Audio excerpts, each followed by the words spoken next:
jump into the air and do a rider punch. Oh, I made you queasy.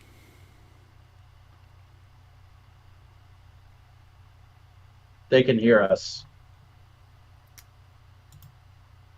Well, they shouldn't be able to. I wonder if they can hear us now. Oh, Paul.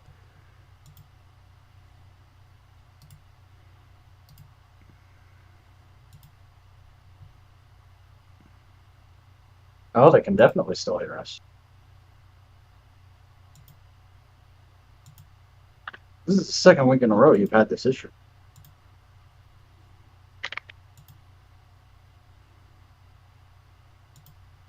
Yeah.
Look, it's not doing it automatically, so I have to figure shit out. Okay. That's fair. Look, that's fair. it's not doing it automatically, Hold on. so I have to figure shit out. Okay. Now we're having Look, bullshit. Fair. It's not doing it They automatically. can hear us so I now. have to Yeah, figure no, shit but out. now I can also Okay. hear Now us. Oh no! Yeah, so we were having some echoes. It's gonna be that way for a little bit, buds. Sorry. Hey, this episode brought to you by Kerfuffle. Welcome to Modular Media, where nobody knows what they're doing and everything is on fire. And the person that anyone asked, hey, can you do this? He only knows how to do it about like halfway. Hate that you're tempted. That you're tempted The to Phantom enjoy Ranger is a yourself. good figure. Go buy it. You're gonna enjoy yourself. Hey, Vac, Hey, what are we doing today? I don't know. What are we doing today? Are we doing the same thing we do every night, Pinky? Is that what we're doing? Fuck you. I'm brain. I'm smart. You No, wait a second. Neither of us are brain or pinky. know what? That's fine. I got to be Malcolm. You can be Brain. But no, it's also heavily hinted that Pinky's actually just as smart as Brain. He's just different. He's a special boy. With special glasses. My brawn! We're gonna get him his brain! Brrr. Now, today on the agenda we have Obi Wan Kenobi. Oh my god. We have Spider-Man. Oh my god. We got news. Oh, hey, look at that. How about that? And comics! Who fucking cares about those? Nobody wants those. Make them into movies or animated series for me to like them. Jeez, gosh, fuck. That just makes you sound like a tsundere. Yeah, that was a joke I was doing about the public at large and their disdain for comic books. Yet they but love enjoyment comic of books. superheroes. Yeah. Hey, Vac. Hey, Did you enjoy this last episode of Obi Wan Kenobi? I enjoyed it quite a bit. It's maybe a little early in the series for Vader to show up, but I thought it was handled pretty well. And I like a lot of the little bits of world building we're doing here and there with like the frickin' Jedi Underground Railroad. That was really cool. And then Zach Braff showing up as a space bootlicker. Wait, that was Zach Braff? Yeah, that was Zach Braff. Holy shit. Obi Wan is only 6 episodes, so I can understand them just going like, hey, Vader. Hi, Vader, midway through. And to their credit, they did a decent job with Vader. I liked the suit acting that Hayden did. I liked the little cameo he did with his face early on in the episode. I know people are very concerned about the way they use James Earl Jones's voice, and I get that, but as the same with how Luke was used in Book of Boba Fett, I feel fine because the guy's still alive, and if he had a problem with it, he'd be able to speak out. And hopefully they're paying the man and consulting with him, because they did that with Hamlet. Yeah. There's also, like, it is James Earl Jones doing the voice, and they're doing all those things with it, right? Yeah, but is- they're doing this thing kind of like automated, make it sound like it used to thing. Yeah, it's to clean it up and make it sound like the right time and the timeline. Mm-hmm. But there's just this one line Vader says in the episode, and I just went like, I don't hear James Earl Jones. I hear Hayden Christensen. Which is? It's when it's like it's at the end of the chase between him and Obi-Wan, and Obi-Wan's just going like, "What happened to you?" And he just goes, and Vader just goes, "I am what you made me." Mm. And that line just made me go like, "Oh, episode 3 poetic angsty Anakin." Yeah. Like I can hear him yelling that on Mustafar. I am what you made me. Yeah. Good shit. It's solid writing. I also really like how that duel was choreographed. because the way Vader is fighting, it's very much he's using prequel techniques that Anakin would use, but it's more at the pace that Vader moved in the original trilogy. I mean, it's almost as if lightsaber combat techniques have just degraded because no one uses them anymore. Mm-hmm. A duel of semi-fates. Semi. That's a good one.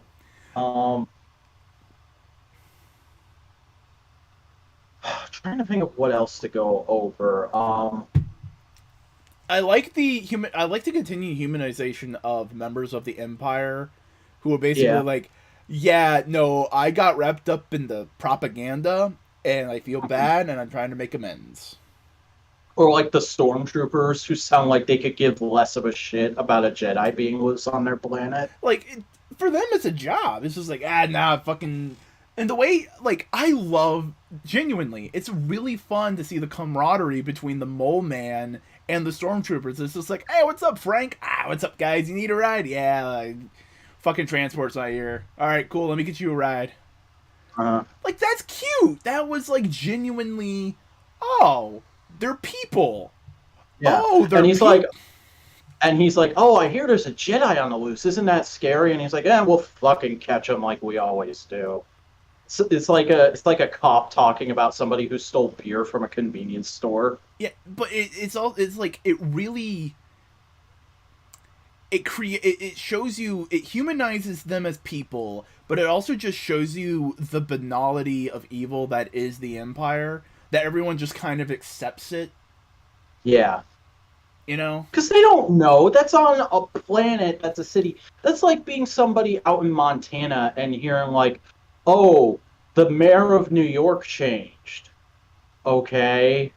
How does that affect me? Yeah. Or to give a more accurate example, it's like being in fucking Australia and them going like, oh yeah, no, the president changed. I'm in Australia. Yeah. You know? It's good shit. I also like just seeing how Obi Wan is dealing with things, like the whole thing with him having trouble keeping his and Leia's cover, and then like getting that little shot in the arm of hope when he finds out that Quinlan Voss was in the Jedi Underground Railroad. I looked him up. He's a character in Clone Wars, isn't he? Yeah, there's like a whole episode about how like Quinlan and Obi-Wan are about the same age, but Obi-Wan can't stand him because he's an annoying adventure pots. He is what Obi-Wan is worried Anakin will grow into. Just a guy who's craving adventure and excitement. Yeah. But it's like you know that episode of Beware the Batman with Aquaman and the Atom?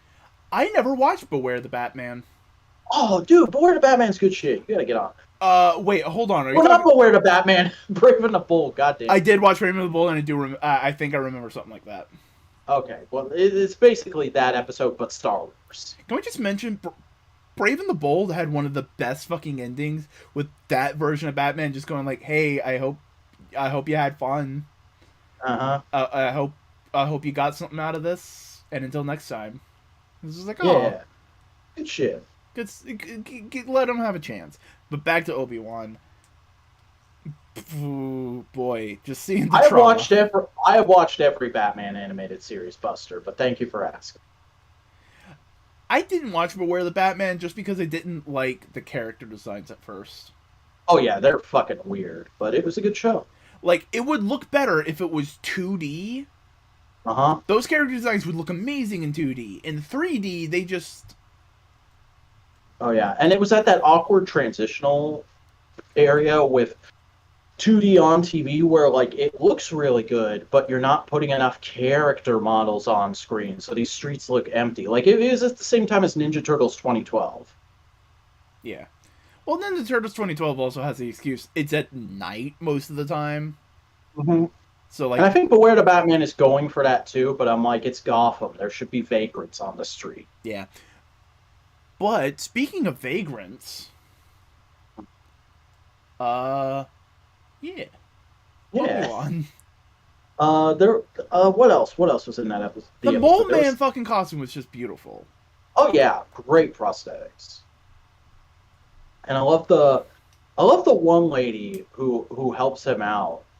Like that felt like so realistic to me. And it like, hey, I tried to meet you at the spot, and then you weren't there. What the fuck? So I'm saving you now. Also, just the care and attention for the one droid Uh huh. of just like Leia just immediately goes like, yeah, no, he's a person. He has thoughts and feelings. Which calls back to the first episode where she gets bullied for being polite to her droids. Yeah.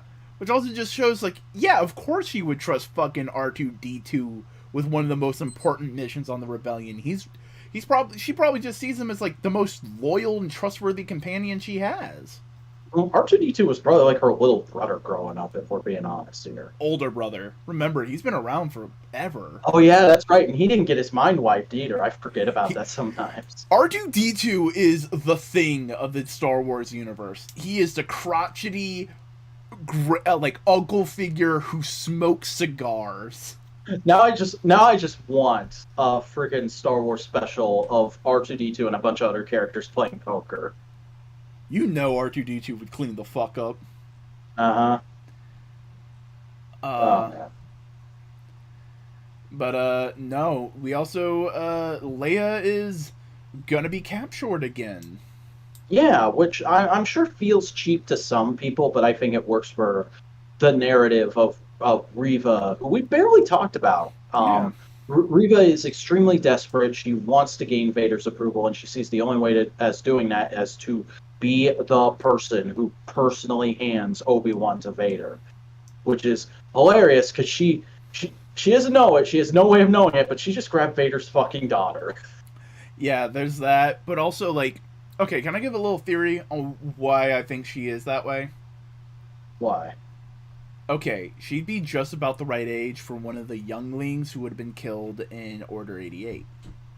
Oh, 66. And yeah, 66. they did flash back to that at the beginning of the show. So I could see that being a fact. She was running out of the temple and Anakin found her, like recently Vadered. Like he came back and was like wrapping things up. He's like, no, fuck it, I got the dark side. And she runs into him, and she just goes like, or like somehow she runs into Anakin, and she goes like, save me, and he goes like, you know what? Yes, I'll save you. Join me on the dark side. And so she's like he catches her force choking a clone or something like that, and he's like, "Oh, you lean the right way." Okay, cool. You're coming with me. You're gonna be this. You're just gonna have to work your way up. Oh my god, she's Disney continuity Star Killer. Ooh, that would piss off so many fucking dude bros. Yeah. I just realized what we were doing there. Oh man. Because, like, there's that other guy from episode 1. They haven't said what her last name is. They haven't said what her last name is. If they go, Riva Star Killer. Ah. It's gonna piss off so many fucking assholes. Mm-hmm. But then, like, there's also that other guy from episode 1, and, like, and I never, or episode 1 of this show, not Star Wars episode 1. I theorized, but I never got to say it because we were like bouncing back and forth on so much stuff with those first 2 episodes. I'm pretty sure he was meant to be a Padawan that escaped Order 66 too, because he looked about the right age. He was significantly younger than Obi Wan. Isn't he in Rebels? He couldn't be in Rebels because they kill him. But he's the same dude as in, like, he's the same species in the face markings as the dude in Rebels. No, not the Inquisitor, the Jedi. Oh, yeah. Okay, the one who Obi tells to live a normal life and then he's dead the next day. Yeah, the guy who got strung up and basically crucified. But this was actually a shorter episode. I didn't expect it to be as short as it was. Yeah, it felt a little quicker. Let me ask you this before we move on, because I can sense we're running out of things to talk about. I've seen a lot of people say that they like actually got really scared for Obi-Wan when he was thrown into the fire. Do you feel that? Did you get it all spooked? Because I was like, oh, he's gonna escape this in 2 seconds. Yeah, no, my brain was, oh, is this their reason why kind of pretty young and hot Ewan McGregor is going to turn into the old guy in New Hope. He gets burned into being gray. He gets burned into being an old man. Is this their law? Is this their retcon? He spends the rest of the show in old man makeup. Like, that was just my immediate thought. It's like, oh, is this how you're trying to explain it? No, because the explanation has always just been Tatooine is fucking hell. It'll age you quick. Yeah. No, I'm being facetious, but yes. Also beautiful, just like, oh hey, look, flammable shit. Knock over. Hey.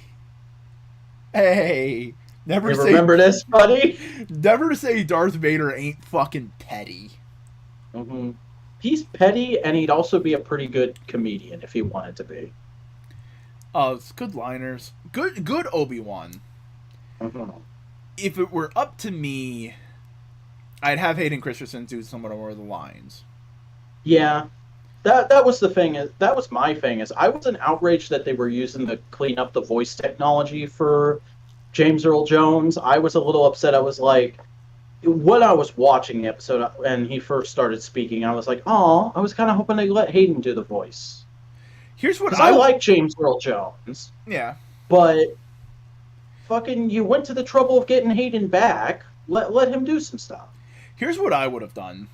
I would have had Hayden Christensen do the base of the line, and then use the clean up AI tech with James Earl Jones and overlay that, so it's a mix of Hayden and James Earl Jones. Mm. So it's like it's a younger Vader, and he hasn't gone as world weary, so he's not as Vader, you know? Yeah. But then why does he sound like James Earl Jones full on in episode 3? Shut the fuck up. Because he's in pain and turmoil. That's why. Fuck you. Yeah. Also, the fucking hallucination that's seeing Anakin. Uh-huh. That was a pants to be darkened up. Here's my... Okay. Either that is Obi Wan hallucinating in trauma and grief, or, follow me here, what if that's the beginnings of the Force ghost of the light side of Anakin Skywalker, who was emotionally killed when he became Darth Vader? What if it's the ghost of the good man Anakin was, going like, hey, fucking kill the bad me? I thought he had yellow Sith eyes, so I'm pretty sure it's Obi-Wan hallucinating. I don't know. Who knows? I'm just being a dum-dum. Alright. Anything else you want to say about Obi-Wan? We are halfway through this limited one-season series, and I'm enjoying it so far. I wouldn't mind if...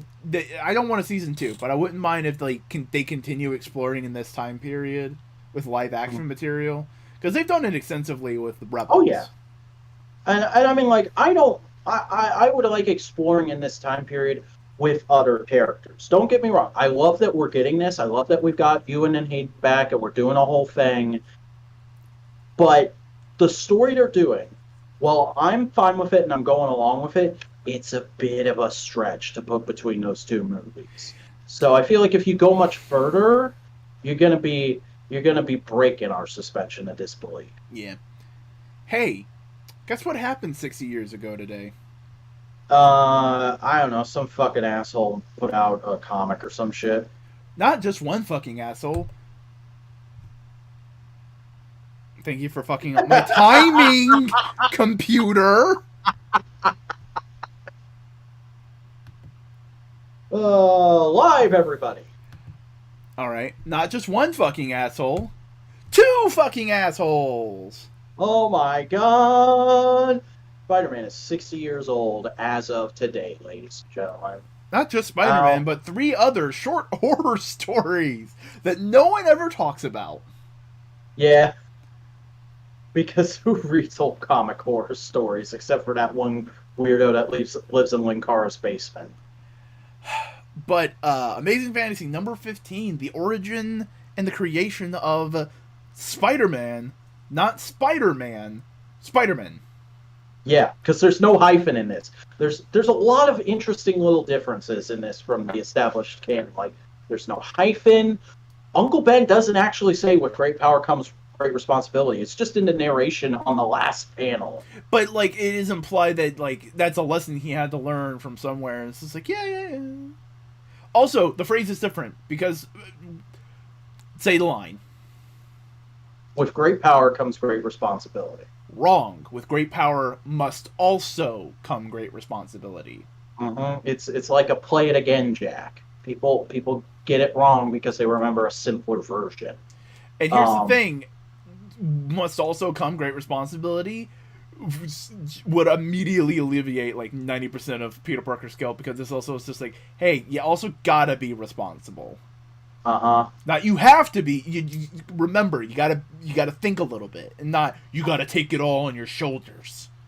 Also, things people never talk about. Look at this cover. People always do the Spider-Man and the guy he's carrying pose when they want to homage this.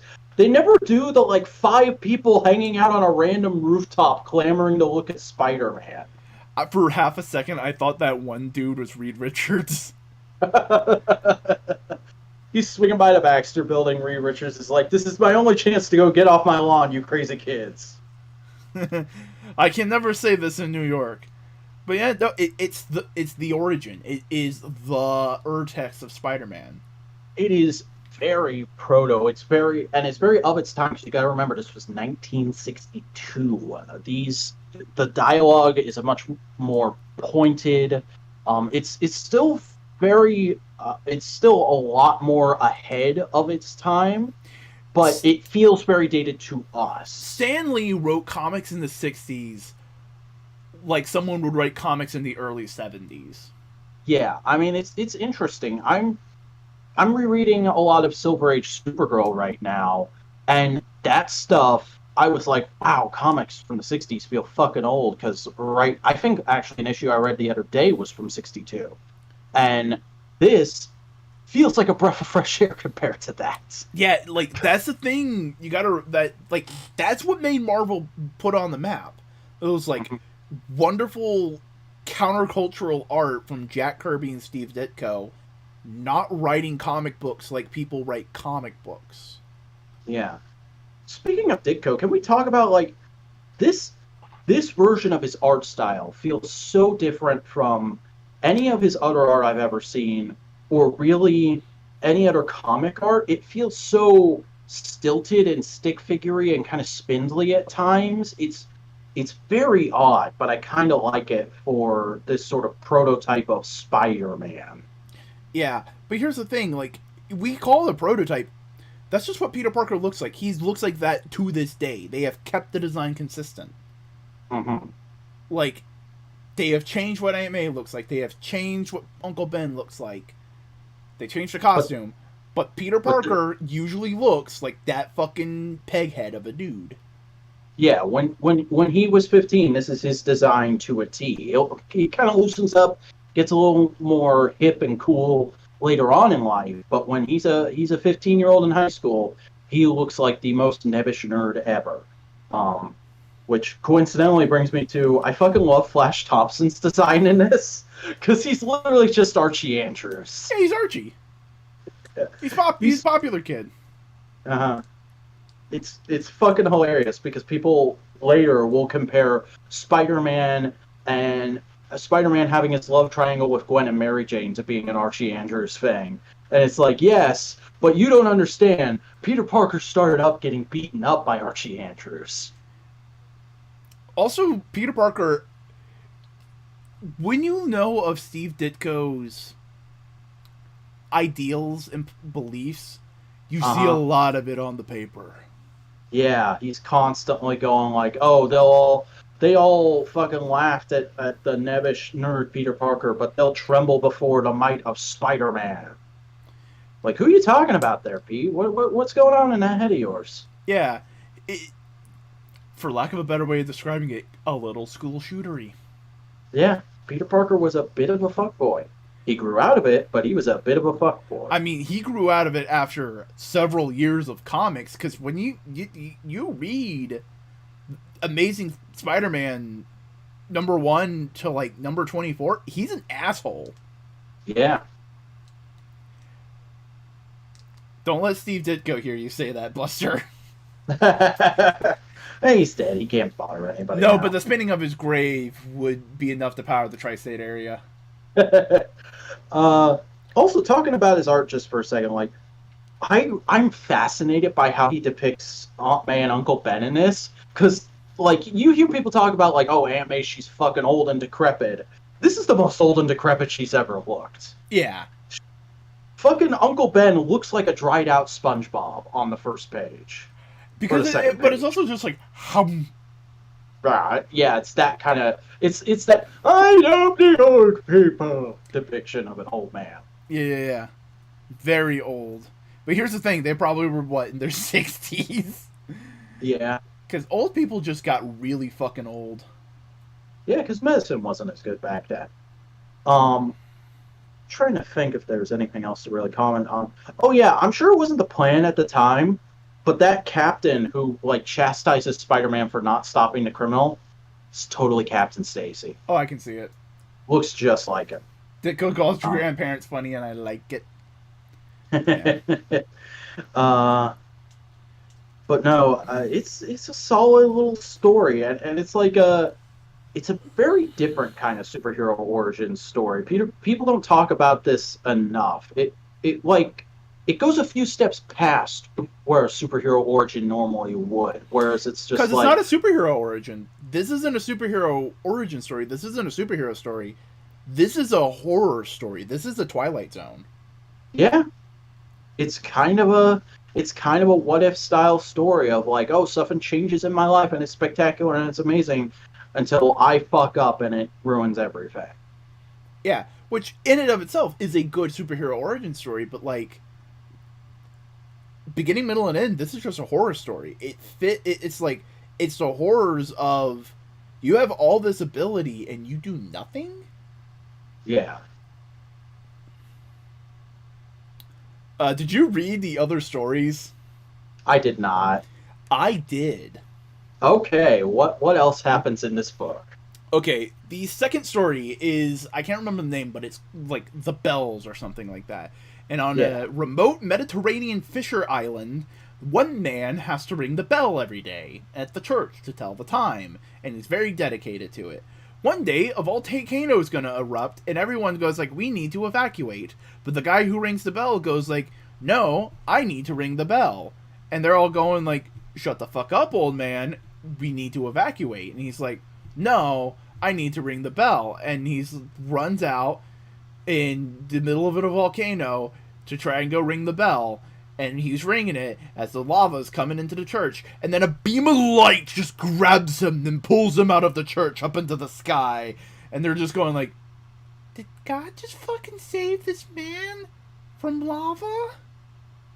What the fuck, dude? And that's the end of that short story. The next one's called The Mummy. Oh, I wonder what happens in that. No, you are not prepared. All right. Okay. So, a criminal is running away from the police, and he walks into, like, an antiquity store. And in the antiquity store, it's just a mummy. He's just up and about talking and goes like, hey, what's up, dude? And he goes like, what the fuck? You're a mummy. And he's like, yeah. Are you trying to hide from something? Dude, I got the perfect plan. I sit here in my sarcophagus, and when trouble goes, I'll like open it back up and pull you out. Okay? And he's like, sure. So he walks into the sarcophagus, he closes it, the police come in and they go like, we can't find the guy. They open the sarcophagus, he's not in there. Gotta keep looking. They close it. And then the mummy just goes like, they're never gonna find you. I helped you hid real good.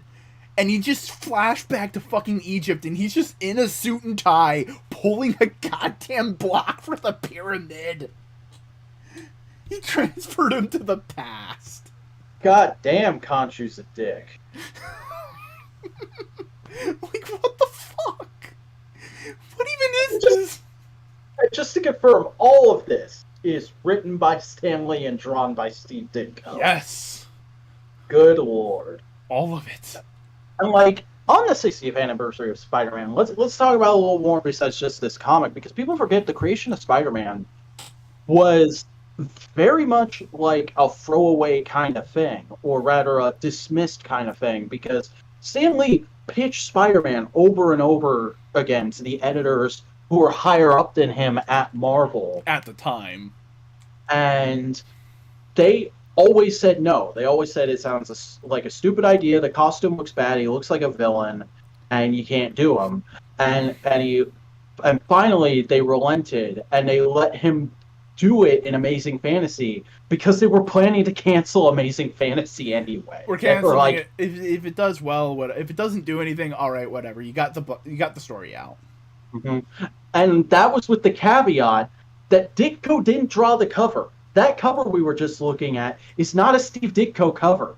That's Jack Kirby. That is Kirby. And here's the thing. You can tell it's a Kirby cover when you look at the guy's face.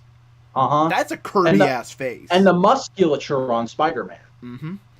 Which, honestly, that musculature looks like John Romita Sr.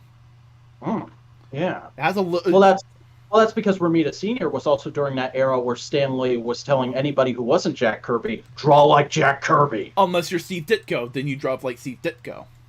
Huh. Stan Lee only like 2 comic book artists, Jack Kirby, Steve Ditko.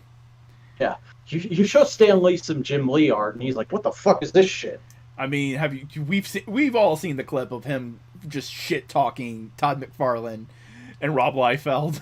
Yeah. Oh, man. But no, Spider-Man wasn't supposed to succeed, and yet to this day, he's arguably the most popular Marvel character. I mean, just to speak for myself, growing up, I was that kid who was like, I love a lot of DC characters, the Justice League, the Teen Titans, all those guys and gals. They're my thing. I think Spider-Man's cool too. I like Spider-Man. Here's the thing: whenever anybody says like, "Oh yeah, superheroes, Superman, Batman, Spider-Man," he's always the third one you say. Mm-hmm. No women come before Spider-Man, Batman, and Superman. Then you say Wonder Woman. Yeah, then you say Wonder Woman. Or maybe Black Widow now, because a lot of women who are like 30 or younger, I found, are like really big Scarlett Johansson Black Widow fans. Yeah. Just imagine telling them, "Oh yeah, Black Widow was a bad guy for like years." Mm-hmm. Like not even like anti-hero, no, like just like a bad guy. She was a villain. Yeah. Hawkeye too, and Scarlet Witch. Yep. They changed though. Yeah. But there's one more story in this. Oh, what's the last story? Okay, so a UFO crashes, and they go like, "Oh shit, fucking Martians." Oh, they gotta look human because all the things in the cockpit look like they're like for a human body, and so we just gotta search for them. We just gotta look for them. And then it cuts to a couple months later, and they go like, "We haven't found any Martians, but we know they're out there." And a husband is leaving for work, and goes like, "Hey, honey, don't leave the house. You stay safe." And she's like, "Yeah, we'll do, honey." And he's at work, and she goes like, "Oh shit, I fucking forgot. I need something from the goddamn grocery store. I should be fine to go grab it." She walks outside, she gets it, she's on the way back home, and then she goes like, "No!" And then she gets like fucking grabbed or something, and the husband gets back home, and he goes like, "Wife? He goes like, "Oh no." He grabs the phone and dials, as we cut to a panel with him with like 4 fucking arms and going like, "They fucking know, they took my wife. They know they find out I'm a Martian." That's the end of the story. That's it. Wow. It's fucking... And you wonder why this fucking magazine was being canceled. Uh-huh. It's almost like Stan Lee was just a crazy idea guy who threw shit at the wall. And only like a small fraction of his creations have managed to survive as long as they have. Do you remember Ravager? No, and I don't want to. He's from 2099. Stan Lee created him. I know. Shut up. You fucking nerd. Ha-ha. You don't hear me talking your eye off about fucking Oh God, what was his name? The fucking Grant Morrison JLA character. Aztec. Yeah, you don't hear me talking your ear off about Aztec. How the fuck do I remember that shit and you don't? Because clearly you care too much. uh, but we all care a great bit about Spider-Man, and it's great that he's been around for 60 beyond amazing years, as Marvel wants us all to say today. Yeah, it's just one. It's just Spider-Man. Spider-Man good. Spider-Man good. Mhm. He is literally the Batman of Marvel. No, that's Daredevil. No, but I mean, like, in terms of popularity, and, like, he's got a really cool rogues gallery that you can name most of. Like, there's no one-to-one direct comparison for DC heroes, but if you have to make a comparison, Daredevil's Batman, Spider-Man is Superman. Yeah, but I'd say, like, Superman has kind of faded a bit, whereas Spider-Man and Batman are still very much cultural touchstones. But the point of it is Spider-Man ultimately embodies a hopeful optimism about the world and what Mhm. you can do to help it, whereas Daredevil is the world is shit. You need to punch it a little bit to make it fucking work. Mm. Fair enough. Hey, guess what? The Was fucking Morbius is in theaters again, and they dropped a trailer. It's time. It's Morbin time. Look what you did, you little jerks. All of you out there who made those memes, you did this. And don't try and turn it into a celebratory thing of wow, we made a movie bomb twice, isn't that hilarious? No, it's fucking stupid. You're taking advantage of how stupid the Sony executives are instead of just not going to see the movies and giving them bad reviews and then ignoring them. Because that's what's going to get them to give up the ghost. We need like 5 releases in a row of that shit happening. And it's never going to happen because the fucking internet is trash. I'm just sad as a Morbius comics fan and just sitting here going like, what do they do to my poor boy? I'm But look being at this hailed. look at this funny clip of Matt Smith dancing around a hotel room. Oh man, isn't that great? I was hailed. I'll be right back. Entertain the crowd. I got uh I don't know. I redid my shelves. You guys like that? It's a little empty on the bottom there. I should probably put some shit in there. I just mostly wanted to move the books to the top and get the figure photography stuff off the shelf so I could stop being so precious about actually taking it down to take photos of it. But no, I got all the Toku shit up at the top on there. And I got my Unicron trilogy Transformers, as well as like a few G.I. Joe and Star Wars from when I was a kid up there. Um, but yeah. Matt Smith was apparently the only funny part of the movie. I mean, good for him, I guess, but goddamn, that guy needs to get a new agent, a better agent, because he has been booked like shit since Doctor Who.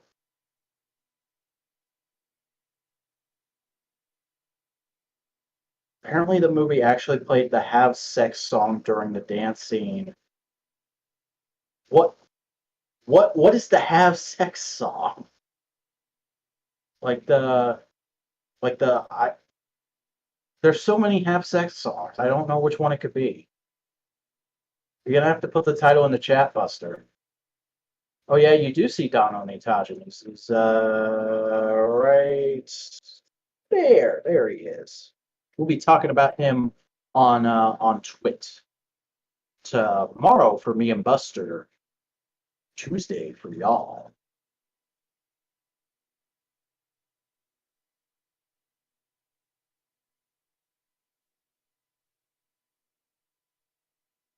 Goddamn, let's think about what Matt Smith has done since Doctor Who. He did a shitty Terminator movie, which is to say a Terminator movie that's not one or two. Uh, what else? I feel like he did one other thing before Morbius. Was he in like some medieval, like kind of sword and sorcery thing nobody liked too? I feel like there was that. But no, he did that. He did that Terminator movie, and then he did Morbius. Let's go to Matt Smith's IMDb page while we're waiting for Boingo. Uh,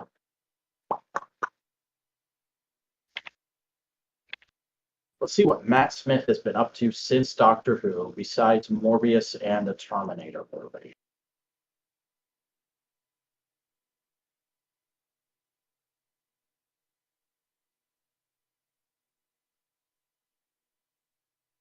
All right, so he was in Terminator Genisys.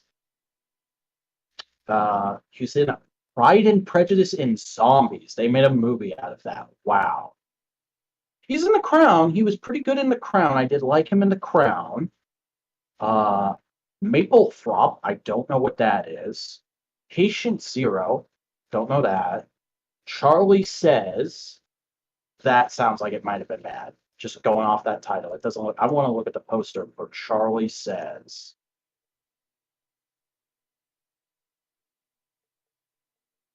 Oh, this looks like some kind of weird art house thing. Oh, this is about fucking oh god, what's his name? This is about Charlie Manson. It's about the Charlie Manson cult. Oh shit, Matt Smith played Charlie Manson in this. That might actually be good. I'll have to look that up later. Hey, buddy. Hey, I was just looking at Matt Smith's IMDb page because the man needs a new agent. Yeah. Although apparently, looking at his IMDb now, it seems like he bounces back and forth between interesting art house stuff that I wouldn't know about if I didn't look at his IMDb, and trash that pays a lot of money. Yeah. You gotta fund your passion project somehow. It's like, what did Red Letter Media say about Adam Driver? Marriage Story pays for his coffee, Star Wars pays for his mansion. Yeah. So we have the new best actor in the MCU currently. Miss Marvel star Iman Vellani refuses to believe the MCU is Marvel's 616 universe. She's right. Yeah, so this is the thing I was teasing Boingo about, where if you haven't seen Doctor Strange in the Multiverse of Madness, there is a moment in that universe where in that movie where Doctor Strange goes to another universe, and somebody in that universe who is aware of the multiverse tells him, "Oh yeah, you're from Earth 616. You're on Earth 838." And I could feel in my theater, just like I could pick out comic book fans wincing, going, "It's not 616. It's not 616." And I was like, I know it's not 616. I don't particularly care because I always kind of thought the MCU would pretend it was 616. But I'm going to go home and tease Boingo about this on No Prize. And that's exactly what I did. And you just let it roll right off you, kind of like she has. She's going like, "Nah, it's not 616. They don't know what they're talking about. It's fine." Here's the thing. The only time a number is officially canon is when Marvel Editorial says it is, or when a person dressed up like fucking Captain Britain says it is. Because the Captain Britain cores are the ones in universe who do that. I mean, they haven't given us Captain Britain in the MCU yet, so they could cast Brian Braddock and have him just walk in and be like, "That's not 616, you fuck." Like, have a scene where Doctor Strange is doing some multiverse stuff in like an Avengers level movie, and he's going, "Well, we are Earth 616," and Brian Braddock is just like, "No, we're not." No, we're not. 616 like, is like all the way over there. Dude, we're like 199999. Yeah, I think MCU is 5 9s in a row. Yep. That's what the comics have said. That's what it is, Buster. It's 199999. Yeah, and she says that in this quote too, because this is a quote. I think they asked her about this on the red carpet premiere for the first episode of Miss Marvel too. Oh yeah, hold on. I'm trying to. I was seeing if they the question was here. Here's the thing. And here's the other thing. No one's been thinking about. Marvel is not going to get rid of that numbering system. You want to know Yeah. why? Because it's the only thing Alan Moore created for Marvel. You think they're going to give that up? Okay, so in a now deleted interview with Dateline, Villani, is that how you say it? Uh, our white tongues are probably doing a butchering of it. Buster will chastise us later. Yeah. She took umbrage with the fact that Doctor Strange in the Multiverse of Madness recently canonized the quote-unquote main MCU universe as Earth 616, something that contradicts what had previously been hinted at within the larger Marvel multiverse. The quote is, "I like to say that the comic book universe is 616, Villani explained. I don't think the MCU is 616 as much as Kevin Feige would have us believe it's 616. It's 199999." Yeah. Which, that's an exact quote from her. That's beautiful. And like, that's exactly how I fucking said. It's like, I don't care what Kevin Feige says. It's 199999. Like, that is... as much as we're all, like, kind of cringing in anticipation of Miss Marvel because of the powers and stuff, like, I think she is perfect casting because everything I've heard about her seems like perfect casting. She loves the MCU. She's read a bunch of comics. She was a fan of the character from day one and dressed as her for Halloween the year she debuted. Like, it seems like that kind of perfect made in heaven casting that you only get every, like, 10 characters or so. Like, she's nailing it already, and she's like, best. Buster says she's speaking like Gwenpool. I mean, yeah. But no, Miss Marvel starts this Wednesday. We're going to be covering both it and Obi Wan at the same time, but obviously because it is an actual Marvel property, it will be taking top billing from now on. And Buster will be joining us for at least the beginning of the show to discuss each episode. That's the plan. Yep, that's the plan as it is right this moment. But something. Because for those of you who don't know, Buster is actually an American Muslim. So we cultural consultant kind of thing.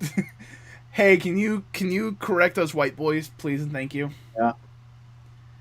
We've all read the comics, but you, like, lived this shit, man. Yeah, Buster can stretch and biggin and do all that stuff. Mm-hmm. Buster's older brother got married and still lives with them. God damn it. Why am I so white? Yeah. I mean, that's the thing a lot of cultures do. It's just capitalism. Buster is friends with a white guy or with a black kid who's taken the job from an older white guy, and a white kid who's taken a job from his dad. That's his circle of friends. All right, let's just stop this joke because it's not going anywhere. I don't think it's really that funny. I will correct you on everything, brah, I wish.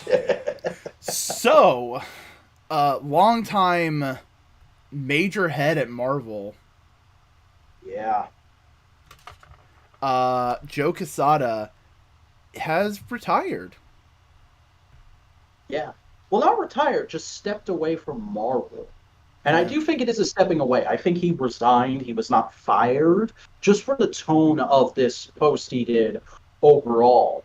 Because, like, remember when Dan DiDio got fired from DC? Dude was just gone for, like, 4 months before we heard anything from him.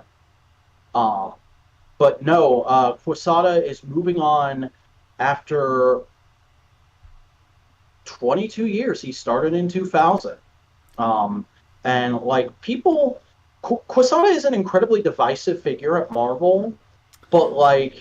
I am much more on the positive side of Quesada. There are some things I disagree with heavily, super, super heavily with, but, like... Yeah.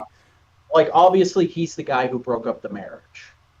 Yeah, okay, here's the thing. He broke up the marriage, but he also gave us Marvel Knights, Marvel Max. Ultimate Comics. Which... love or hate how they ended up, did put a injection into Marvel Universe. I mean, like, when I was a kid, and like I wasn't reading comics yet, but I was talking to people who read comics and learning little bits and pieces where I could. Some of the first stuff I learned about Marvel was like Marvel Knights exists, Ultimate exists. These are the hot new imprints that you want to check out. I don't know if Joe Quesada wrote for the Ghostbusters cartoon. Don't think he did. Because Joe Quesada is much more of an artist. He's not a writer.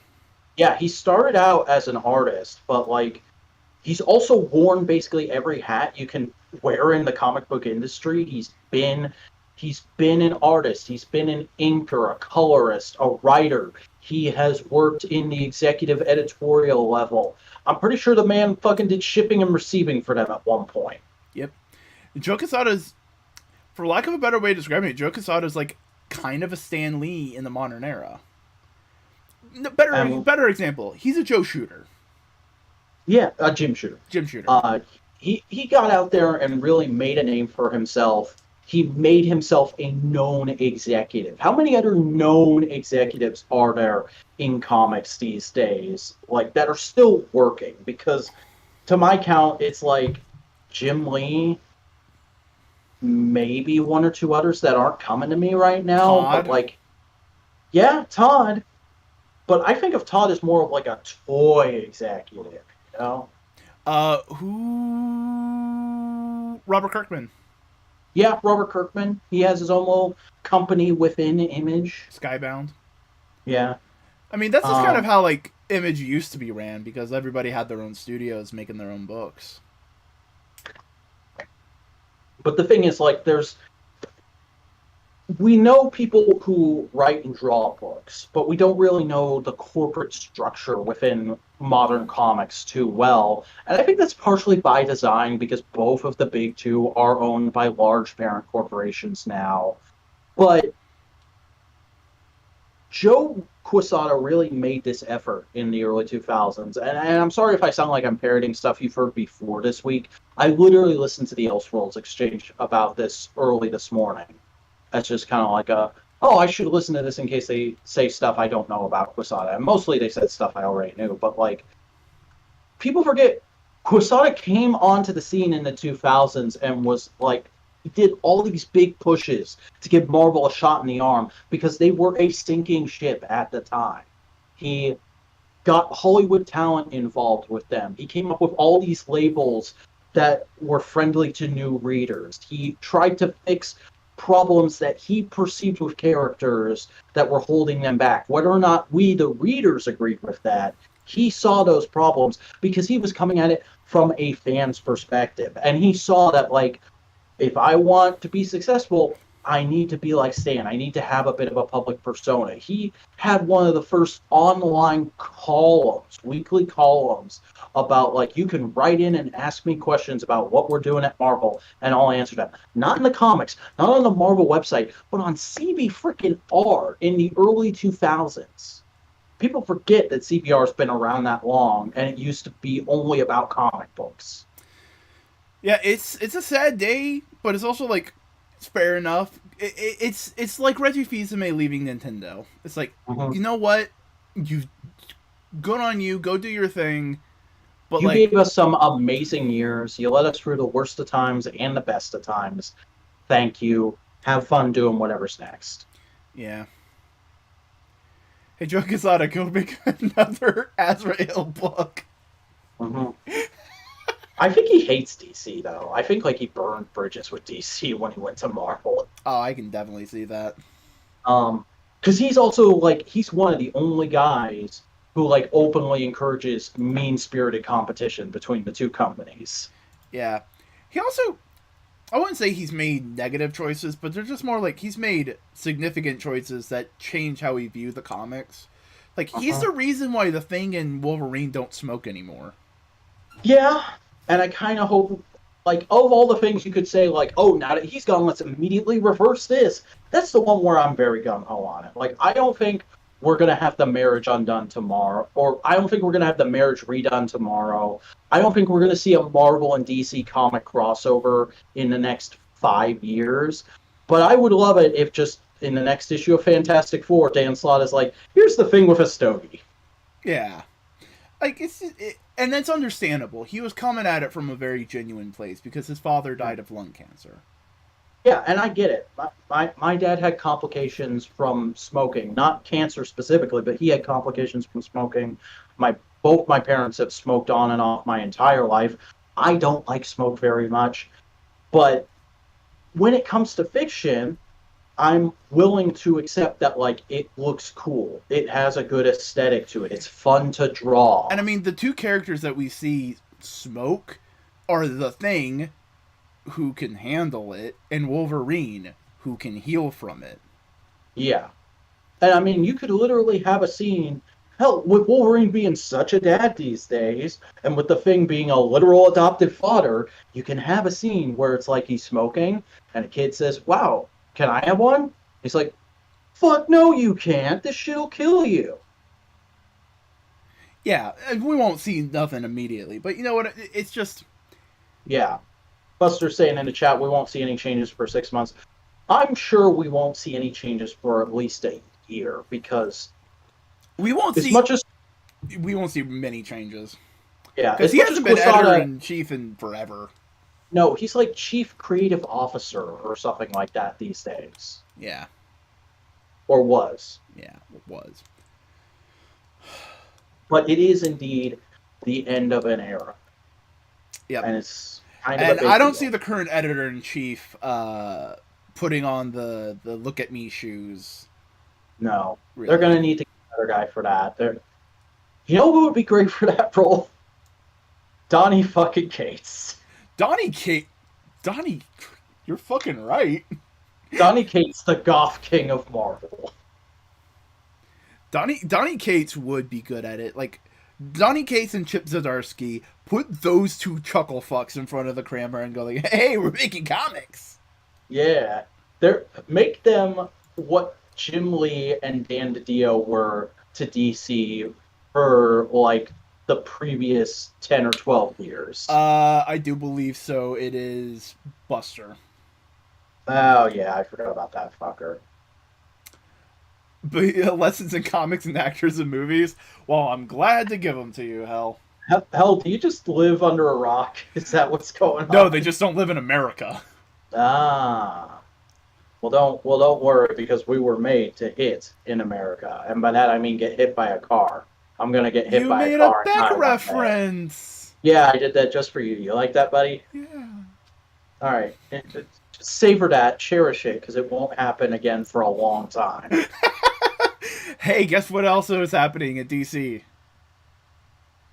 Stupid shit. They're relaunching Batman Incorporated. And it seems like it's with none of the creative or thematic intent of the original Batman Incorporated that Morrison made.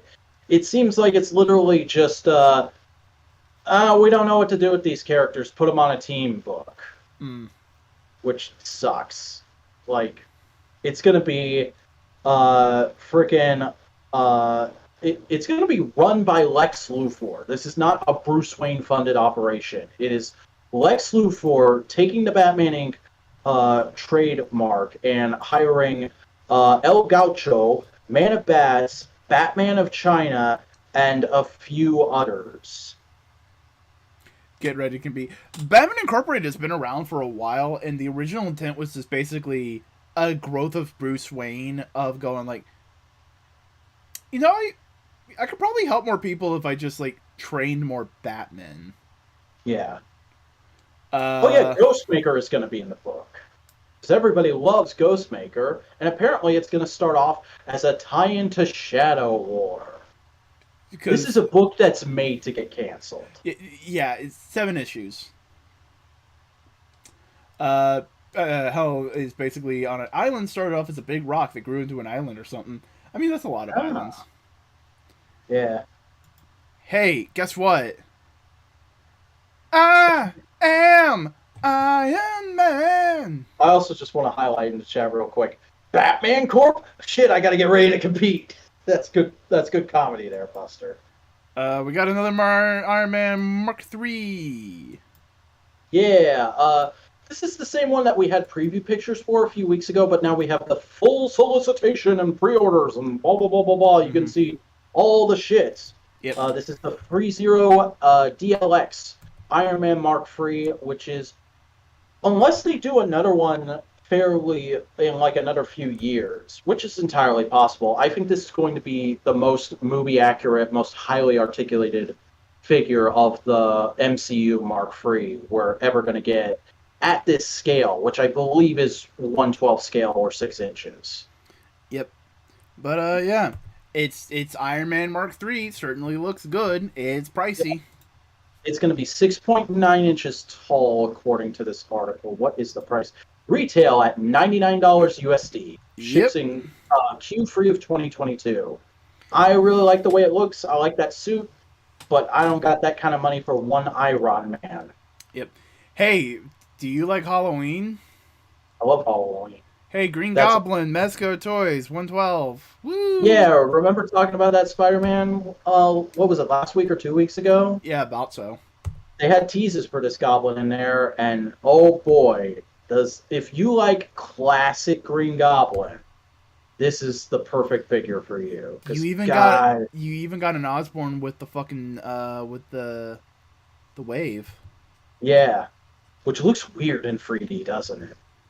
Because Also, Ghost and Frog Bombs. Who remembers that shit?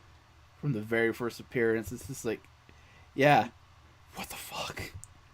You forget just how weird some villains are. It's like, why are you the bad guy for this guy? Why? How are you Spider-Man's equivalent of the Joker? Because good storytelling. Yeah, good storytelling.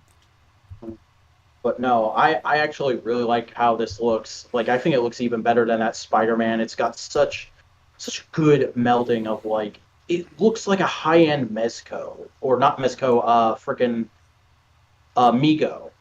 Yeah, a lot of good hands, some good faces, a base, a lot of good accessories, so many bombs. He comes with the Shatter Stars. Such good shit. Throwing hand, the mask. Like, this is one of those Mezco releases that really makes me wish I could afford Mezco. Sparkle Blast. Uh-huh. Also, just like 3 happy pumpkins for a very classic look, or 3 angry pumpkins for a little bit more modern look. I mean, I'm perfectly happy with the modern Green Goblin Marvel Legend I have, but goddamn, this thing just looks nice. But also this fucking glider. Oh, man. It's even got the little handhold on the front that people always forget about. This is just good. You know what? That's the thing. If I was a Marvel writer, I'd put more in. I'd make glider tech a more regularly occurring thing, because that's just like, gliders are just a Marvel thing. I don't think any other franchise has something like gliders. Do like a version of a future where they're like flying cars. Just Yeah. everyone has a glider. Alright, are you ready for something fucking weird? I guess we can do that. Beast Kingdom made a thing? Uh-huh. Egg Action attacked? This line is weird, man. I only hear about it every once in a while, but it seems to be like, what if Nendoroids, but realistic clothing? What if Nendoroids, but we like really texture their face? Uh-huh. I don't like this. I don't either. I don't get why this line exists, but it's a figure based off of a comic thing, so I guess it belongs in here. You know what this reminds me of? It reminds me of like baseball park bobbleheads. Yeah.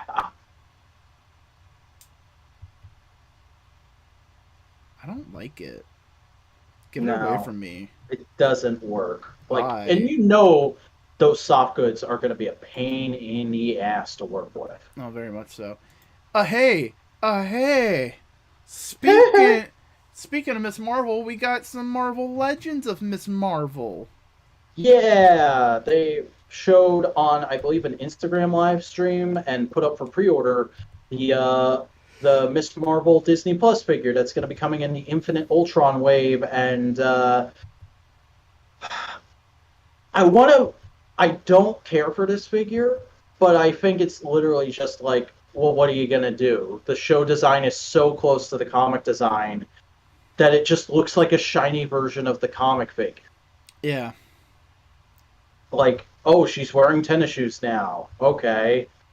She, like, the most I could really logistically complain about it is clearly at least half the budget went to that Ultron torso because she doesn't come with any effects pieces to represent her powers, which I think kind of sucks, but Yeah.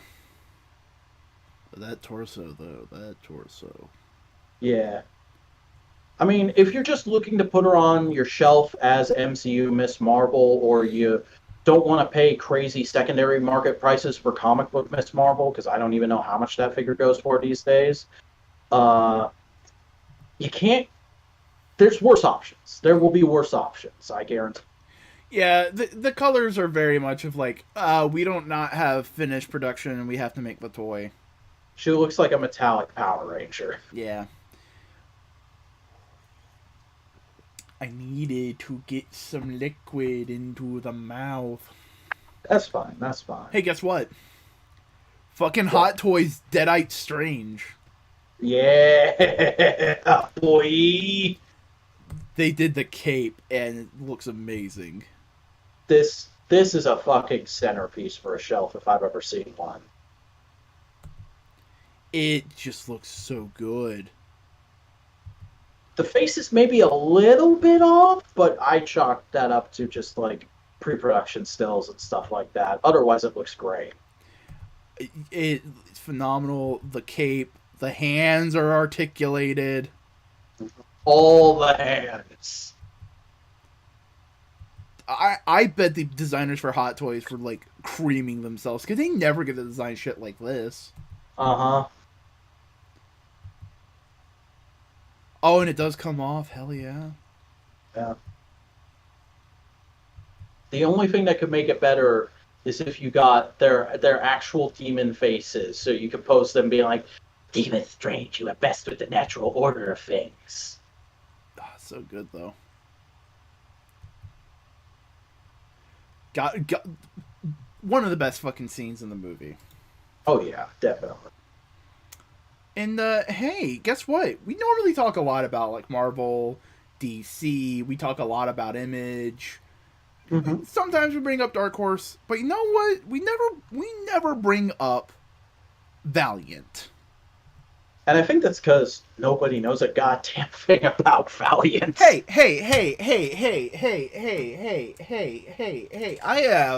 I have Bloodshot issue 0. Okay. It's shiny. Have you read it though? Yes. Oh wow. Okay. All right. Because the only thing I know about Bloodshot is that JDF almost played him in a movie they couldn't get off the ground. Well, you do know who did play him. Vin Diesel. Hold on. Yeah. Valiant is another comic book company full of superheroes and characters that look like this boy. Mm-hmm. They're essentially what if Image actually did what they said they were going to do and had all their characters be in the same universe, but weren't as successful. They've had some successes. Bloodshot was a success. Shadow Man, I think it is, was a success. Mm-hmm. But I mean, like, you only really know about Valiant if you're already reading comics. Yeah, it is the RC Cola of American superheroes. That being said, this looks like a pretty good figure of Bloodshot. I've never seen Free Zero do 6-inch before, especially this style of 6-inch. This looks very similar to like Legends or G.I. Joe Classified series, but I like it. I think it's a good. I don't know if it's a first attempt, but it's a good attempt. And you know, if I was just trying to get like every superhero represented on my shelf, I'd definitely be interested in this. Yep. And for people who do not know, Bloodshot, he has an nanomachine, son. Yeah. Pretty much it. Mm-hmm. That circle in his chest is like bloody, I think. Ew.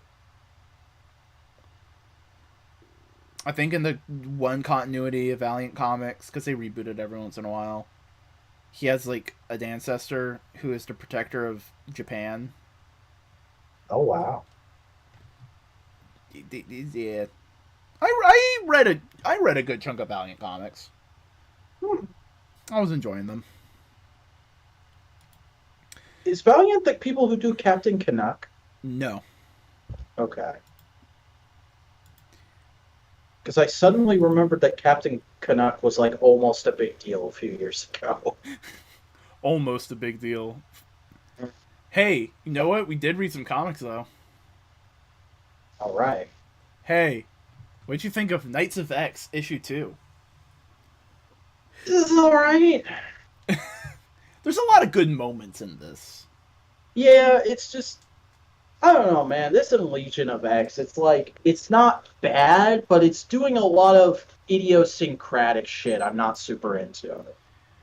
But there's a lot of fun moments in this, like Mad Jim Jasper's getting detained and going like, "You're a fucking mutant," and just going like, "Yeah, no, you're gonna regret this." Or them going into the village and seeing a bunch of people who are all sad and depressed, and Gambit gives them candy. Yeah. But basically, it's them just going like, "All right, we need to fucking do adventuring shit, and we need to figure this out. All right, let's. Go do that. How are we gonna do that? What's the plan?" Well, I like Also, we'll call Professor X, and everybody will get to say a brief thing. Yeah, but it's fun. Also, I like the idea that Gambit's now using a tarot card deck. Yeah, that makes sense. But yeah, no, that's pretty much it. It's okay. I think it's better than okay. I also read Ghost Rider number 3. Oh my god, is he fighting fucking Maximum Overdrive? Yes. Alright! So they basically, Johnny Blaze is walking down the highway and he's going like, "Yeah, this road is covered by a lot of trees and a lot of people like crash or like go missing. It's kind of fucked. But hey, I can't control Ghost Rider right now. But if I point him in a direction to actually solve a problem, it's better than nothing." I can point Ghost Rider like he's a gun. So he's just walking around and he's hitchhiking, and this one dude pulls up and he's like the skeeviest dude, and he's like, "Hey man, what's up, dude?" And Johnny's just like, "Yeah, whatever. You're gonna fucking die in a moment." And a semi truck is tailing them, and he like pulls the wheel, and the guy goes like, "Don't pull my fucking wheel." And Johnny goes like, "Oh," and the semi truck goes by them, and it's just carrying a bunch of sheep. And then like 5 minutes later, the truck has crashed, and all the sheep are dead, and there's blood everywhere. Oh no. There's also a really fucked up thing while he was walking down the road, where he walks past a roadkill deer that's like rotting, and as he's moving past it, behind him the deer stands up. It's like this place is fucked. Alright. So the evil semi-truck that's been running people over and killing them is bearing down, and Johnny Blaze turns into Ghost Rider, and he touches the truck that like got fucking wrecked, and he turns it into a Ghost Rider truck, and it's kind of it. It's fun. Well then. It's a fun little spoopy thing, but also the way he turned into Ghost Rider this issue was fucking brutal, because basically he starts burning Ghost Rider's stuff, right? And then he's just like, "You better fucking run," and he just like grabs his face and tears his flesh off and turns into Ghost Rider. Oh my god. It's fucking brutal. It's sick. It's fucking amazing. Ghost Rider's good. Sounds metal as shit. Yeah. If you enjoy Ghost Rider, give it a shot. Or if you want to give Ghost Rider a shot, give it a shot. Yeah. Black Panther number 6. Oh, I forgot you were reading Black Panther. Yeah. T'Challa's on the run. Wakanda wants him dead because they think he's a traitor / murderer. And Shuri goes like, my brother's a fuckhead, so I put a tracker on him. Wait. As you do. And the person who's like with Shuri just goes like, wait, whoa, you put a tracker on him? Yeah. That seems like a violation of trust. Have you met this family? And so T'Challa's just fighting his way through this fucking army. He's trying to get away until eventually, like, half of them get zapped. And he goes like, and you're going like, because like they were saying like, no force on Earth can do it. It'll take the act of a god. And you see lightning, and you go like, oh, did Shuri call Thor? And then you go like, oh, wait a second. Storm is a goddess. So Storm's here, and she basically starts punching T'Challa, going, you fucking lied to me. You are a fuckhead. And he's going like, whoa, wait, why are you angry this time? And she goes like, because of the one Wakanda dude on Krakoa, you brainwashed him into being a double agent. And he goes like, why do you think I brainwashed him? Why couldn't he have just been a double agent? And she's like, that's not the point. You fucking lied to me. And that makes me angry. And he's like, yeah. Well, I'm trying to do things. And she goes like, yeah, just like you tried to annul our marriage. And he's like, look, the situation was tense. I had to look strong for my country. And a bunch of other things. And she just goes like, you know what? You're worse than a liar. You're a liar with a good heart. Basically saying like, I hate that you're lying. Like, you're lying, but you're lying for what you believe is a good reason. So Shuri shows up and he goes like, hey, thanks for calling Storm to save my ass. And she's like, I didn't call Storm. And then the Dora Milaje just here goes like, hello, King T'Challa. So now T'Challa has an army. It just seems like it's wrapping up this arc, which is fun. Are you ready? Right. You ready for the next book? I guess. Yeah, sure. Whatever. Hey, tell me about Action Comics. All right. The 2020 annual of Action Comics, which, by the way, I know we can't say what it is, but the site where we read comics online, it's got this annoying quirk that I hate. Yeah. Where when an annual comes out, it says that the comic has been updated, but it says that the update is the latest issue in the regular order. It doesn't say that the annual came out. So for a day, on DC Day, because DC books come out on Tuesday and every other comic company puts their books out on Wednesday, because DC has to be a special little butterfly. On DC Day, I looked at Action Comics and I went, oh, the site just glitched. I don't know why it says it updated again. We just had a new issue last week. Whatever. And then I went home and I got on the internet and I saw people talking about this annual and I was like, son of a bitch. I could have read this without spoilers. So Which, there's not even really a lot to spoil because this is just kind of two interweaving flashback stories, as the annoying amount of text on the cover suggests.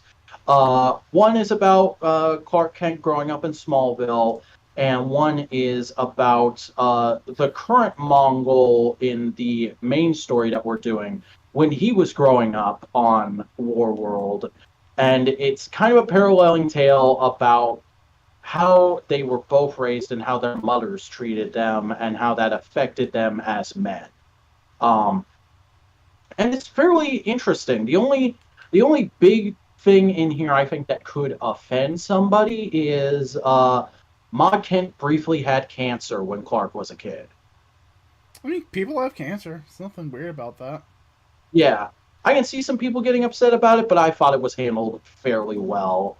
And there's also just it's just a good little short story about Clark learning about the realities of the world and his mom trying to protect him from those, and him learning that with his powers, he should try and do that for other people, because there's a kid on his soccer team that's kind of bullying him, and he tries to get back at this kid, and his mom's like, you shouldn't do that. You have no idea what people are going for. And he's like, well, should I just take it on the cheek? And she's like, no, you rise above it. And then we find out, oh, the kid's got a drunkard single dad who's mean to him, and that's why he's mean to other kids.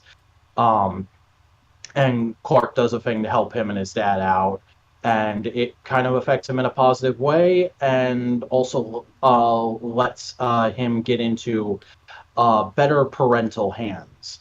Meanwhile, on Warworld, Mongol is basically the runt of the litter, and him and his mom get kicked out of his tribe because of it and are doomed to wander to waste. And it's like, y'all are gonna fucking die out there. And his mom's like, I'll be fucking damned before I let my weak kid let me die out here.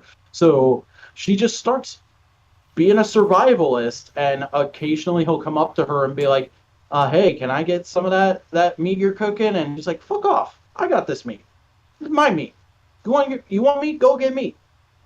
Trying to toughen him up, and it kind of works, although she dies a very premature death, and we see that, like, in a way, she kind of falls on her own sword in order to toughen him up and make him strong enough to survive the wastes, and eventually become the Mongol that we all know and fear? I don't know. It's a fairly interesting couple of tales, and you don't need to read it to get what's going on in action right now, or indeed any Superman story, I think. But if you just want like a nice story about Superman growing up, contrasted with one of his villains growing up, I think it's a solid read. It's worth picking up. Is this Mongol the same Mongol who did the whole "what do you get for the man who has everything"? No, because the thing with Mongol in the comics right now is Mongol is a title. You win it by killing the current Mongol. So there's been like 8 Mongols, which is kind of how they explain, like, oh, the Justice League is beating the crap out of and defamed Mongol a dozen times over. Oh, so there's That's kind of a little lame. It works for this story. Like, I'm into that idea in the context of this story, but in the greater DC universe, I can see how people would have a problem with it. Hey, tell me about Road to Dark Crisis. All right, so I am continuing on my my little pledge that I did. I'm going to read every Dark Crisis issue and tie-in. I'm going to give you a full perspective on the whole event. This is fairly skippable, I'd say, because it's just 4 short stories kind of set within the time between Dark Crisis #1 and Justice League 75, where it starts off with a short story about Nightwing and Superman, son of Kal-El, having a little conversation about, like, it's basically a replay of that Free Comic Book Day issue where Superman, son of Kal-El is like, why aren't you freaking out? The Justice League is dead. This is crazy. And he's like, they've died before, but it's not our job to freak out about it or act like it's fine, because villains are going to take advantage of this situation. So we just need to be on our A game, and we'll deal with things as we deal with them. Like, yeah, they've been dead before, but we're doing this now. And also remember, sometimes dead really does mean dead. And then hilariously, they show, like, Dick Grayson is thinking of his parents and Alfred, who's only been dead for like 3 years. Yeah. And, at least he wasn't thinking about Jason. Yeah. That would be hilarious if he's thinking about Jason and then Jason just walks into the story like, I'm still alive, you asshole. I can hear him now. Oh, yeah. You know they do that, though. But I did enjoy reading that short story because it's written by Joshua Williamson, but it's very spot on to the dynamic that John and Dick have had in the Tom Taylor book. So it's showing that, like, that dynamic does work outside of other people's, outside of Tom Taylor's writing, which is somewhat comforting for the future of DC.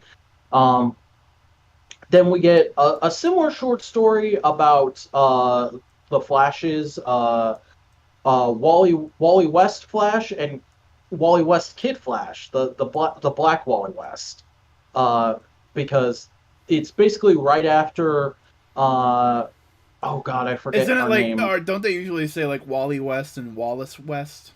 Yeah. Or Wally calls him Ace in this. I don't know when that started, but that's a thing apparently. Uh, but it's right after the Flash family has gotten the news of the Justice League dying, and they're like, "Oh shit, Barry." And Wally's kind of like, "This sucks, but I have to keep everybody doing stuff. We have to keep thinking. We can't mourn right now because shit's gonna go down." So him and Ace get in their costumes and start beating up a bunch of villains. The first of which is Giganta, which I'm pretty sure Giganta reformed recently, but okay. Um, and they basically go on a bunch of little escapades, and they end at the Flash Museum and the statue of Barry and pay their respects, and it's very sweet. Um, then we get a story about Hal Jordan chasing a weird space thing to Earth and it falling into the ocean. And then Aqualad comes up and is like, "Hey, you need some help with that?" And he's like, "Actually, I could really use Arthur's help. Could you get him for me?" Dude, Arthur's dead. And Jon Stewart's dead too. Where have you been? He's like, "Oh fuck, I was in space. Can you help me with this thing?" And then they fix the thing. It's very simple, but it's like it's making it clear like Hal Jordan is around and he is aware of what happened to John. Um, then we get a flashback story explaining how Pariah got possessed by the darkness before the multiverse, which is extremely like trying to tug on your heartstrings. But if you're one of those people who just knows Pariah and knows that Pariah is always a sad sack of shit, it's kind of hard to feel for him because there's a lot of stuff about his family, a conjuring of his family by the darkness before the multiverse going, "You let us die. You have to bring us back. You have to try. You have to do something." And he's like, "No, I'm gonna fucking kill myself." And then he just wakes up in the wasteland from Justice League 75, and the darkness gets him. Mm. And it's like, all right. And then the final short story is Noctura, who I think is a fairly recent created Batman villain slash anti-hero. She's going to steal some stuff to try and attract Batman's attention. And then Stephanie Brown Batgirl shows up and they fight. And Stephanie Brown figures out that Noctura is trying to attract Batman's attention, and she's like, "Oh, he's not coming. Why? Because shit happened and shit's about to go down. I think you're gonna want to get away from it all for a little bit." And clearly Noctura knows who Stephanie Brown is, and clearly there's something going on there, but I don't know jack shit about this. So I'm just like, whatever. And then they part ways, and Noctura is recruited by Firefly to join a gang of like semi-obscure villains for something that's going to happen in Dark Crisis. So overall skippable, but you did enjoy yourself? Yeah, it's all solid. It's just like I don't think you're going to need to read this unless they don't explain how those villains being a thing and why they're a thing in Dark Crisis, but I'm sure they will. Why do I feel like the thing behind them is Tempest Huguenot? The what? The thing behind him is Tempest Huguenot. Oh god, if it's Tempest Huguenot. That'd be amazing. If it's Tempest Huguenot, he should be reviewing Transformers in a British flat. Fuck off! Hey, no, we can't fuck off. We gotta talk about Strange, issue 3. So I have a bit of a bone to pick with this book. What's the bone? I don't like the art.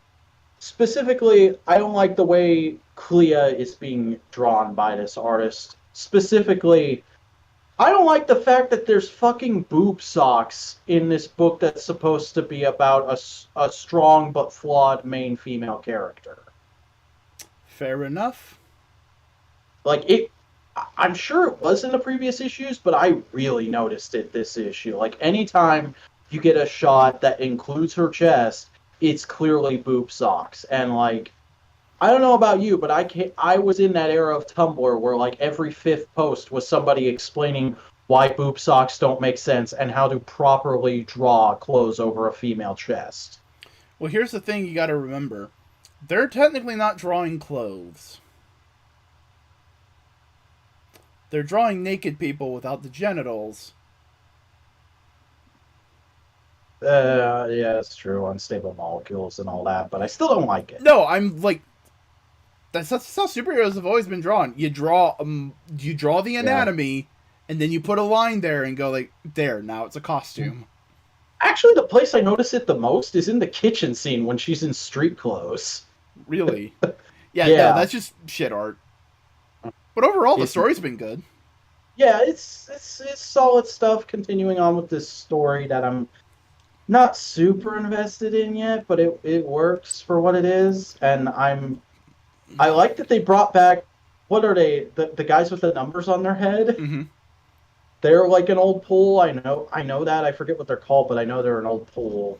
I also like how she went to Rose and just was like, hey, you think you're hot shit. You're nothing. Yeah. Shut up and tell me the information I want. And apparently Clea's mom is going to be in the next issue. I don't know the significance other than that, than like, oh, apparently she doesn't like her mom. Yeah.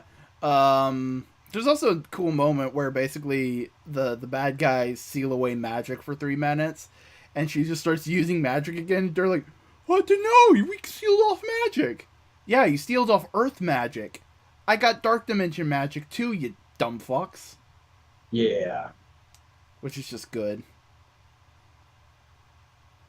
Overall, I'm enjoying it. Mm-hmm. It's not the best book that's on the stands right now, but it's serviceable, I feel like, which is probably like the most condemning thing I could say about it too, because it does feel like it's supposed to be a big movie shaky run of like, oh man, Clea's the Sorcerer Supreme, isn't that nuts? And it's, I don't know, this feels like it wouldn't be much different if it was about Stephen Strange. But she's also saying, I want my husband back. Mm-hmm. And she's trying to figure out how to get her husband back. It's just things keep getting in the way. How about that? But here's the thing. That's all the books we read this week. Oh my god, what a short week. Not a lot of things happened. Hey. Hey. You good?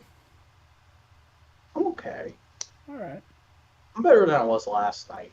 You're going to get a very chaotic episode of Components this week, folks. Yeah.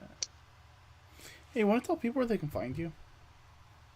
YouTube.com/TheVacuuminator, @TheVacuuminator on Twitter, and @the_Vacuuminator on Instagram. We're not planning on staying up too late, are we? No. Hey, guess what? I'm a Boingo writer. You can find content on twitch.tv/Boingo writer. On YouTube is just search for Boingo writer. On Twitter, TikTok, and Instagram at Boingo_writer, and so on and so forth. You can also find content here at Modular Media, where you get podcasts such as No Prize Podcast, which you just watched. Components.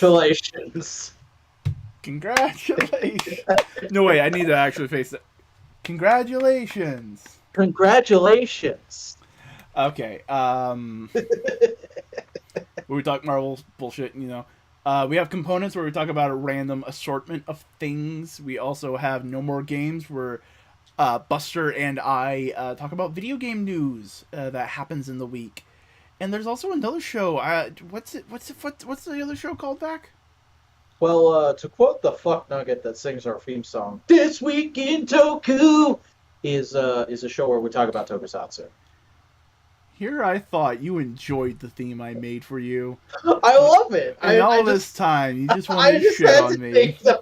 I love it. That's just the pot shot that popped into my head right there. It's good. It was, yeah. Hey. Do you want to support us? I'm trying, man. Click subscribe. Click like. Put a comment. Tell us your favorite flavor of toilet paper. Yes. Do you have anything else you want to say? I look very much forward to the discourse that's going to come next week when the first episode of Miss Marvel drops, and trying to dodge spoilers on both it and Kenobi. Oh. Also, Dynamite. Wednesday's packed. Yeah, my plan is I'm going to get up in the morning and hopefully have enough time before work that I can watch one or the other, and it'll probably be Kenobi until Kenobi's over, if I'm being perfectly honest with you. And then I'll just stay off social media the whole day and watch Miss Marvel as soon as I get home. And then, well, I'll get home about the time Dynamite starts airing, so I guess I'll just go fucking do some other shit until you can come watch Dynamite. Yeah, well, enough said.